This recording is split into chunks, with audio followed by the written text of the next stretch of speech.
Now, if I do have a website, how will I know that it's not performing in the way that I want it to? I think, and the expectation, as we said earlier on, is I throw up a website, I'm done. Now I'll just watch the leads flow in and maybe I'll get the odd one.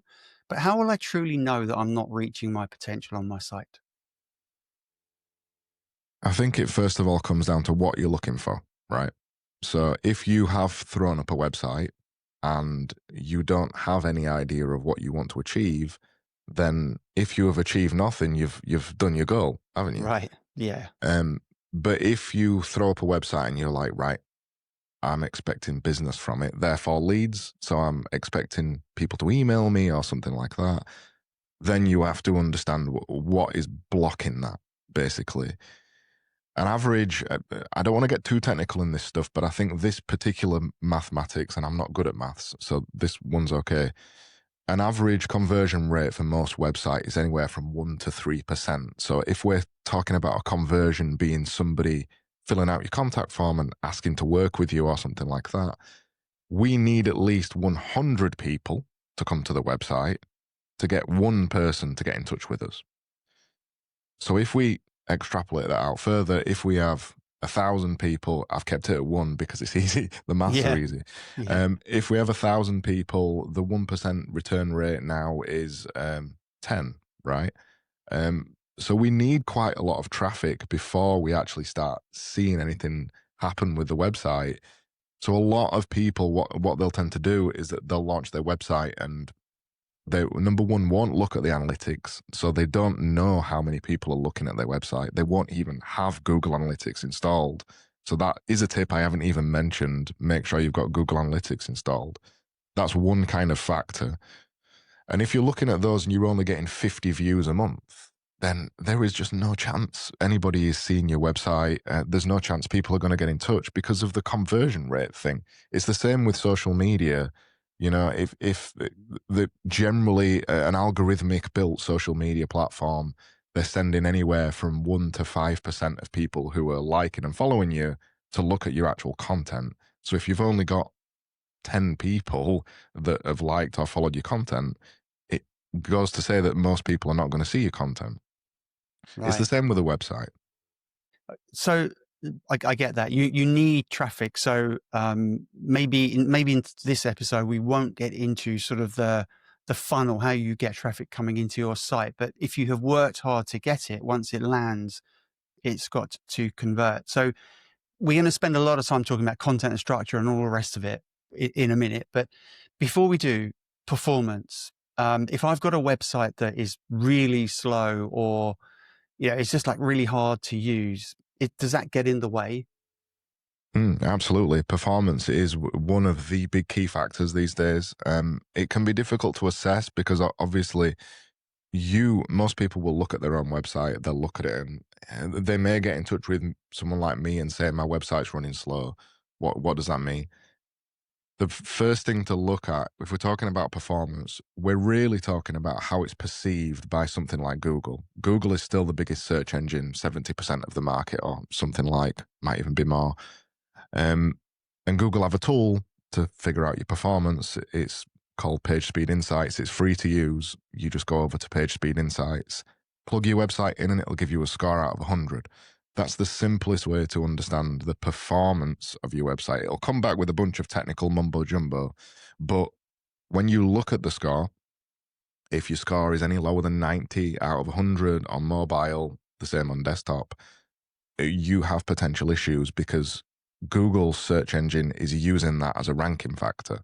So Right. they're going to your website, automatically figuring out the performance, running it through their own tool, and then coming back with a figure. So that's the first stage to kind of understand on a baseline, basically, on a level playing field, because anybody can use the tool. What number is my website getting? Um, I like to encourage people to use that rather than going to their own website, going, my website feels slow, Hmm. Hmm. or my website looks slow, or it's loading slow for me, or my mate's dog has told me that it's running slow. I want to know a figure that can be tested across many people. So in simple terms, That's the one. If we're actually talking about performance, what does the word mean? What does performance mean? It's a word battered around quite a lot in the industry.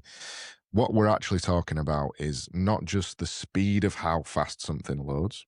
So, is there an image that's too large on the website? Is there a video that's too large on the website? Generally, does the website just load slowly? What we're kind of talking about is perceived speed as well. So if somebody goes to the website, does it feel slow, which can be legitimate, or is it actually slow? And then, without getting too technical with this, there's many different things that can cause something to load slowly. So it isn't always the website builder's fault.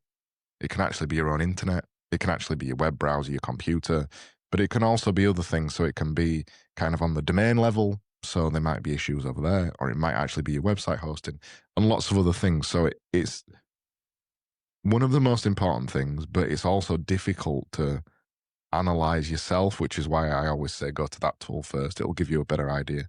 One other one, just one final one, is also GTmetrix. Now, GTmetrix will give you a bit of a more user-friendly thing, and it'll come So back what with are it. GTmetrix? I haven't even heard that myself. GTmetrix is just a website performance testing tool. It's just a website. So you Got just it. go over to the website, and it just gives you a letter score instead of a number score. So I think it goes up to F if I remember rightly. So A, B, C, D, and they progressively get darker colors as you go down the letters. So A is the best. Mhm.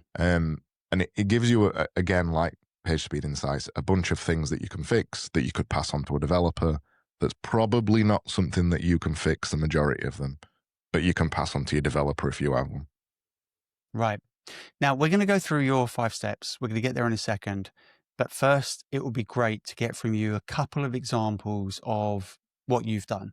So, someone will come to you with a website that isn't performing. It's not generating the leads or the business that they want. You have worked on it and you have brought some improvement.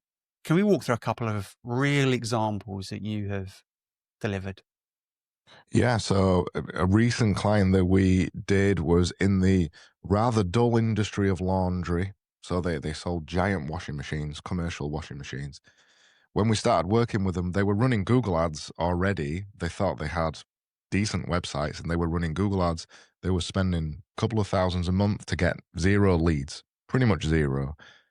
We had a good old look at their websites and figured out that the website were taking around 10 seconds or something to load. It was insane.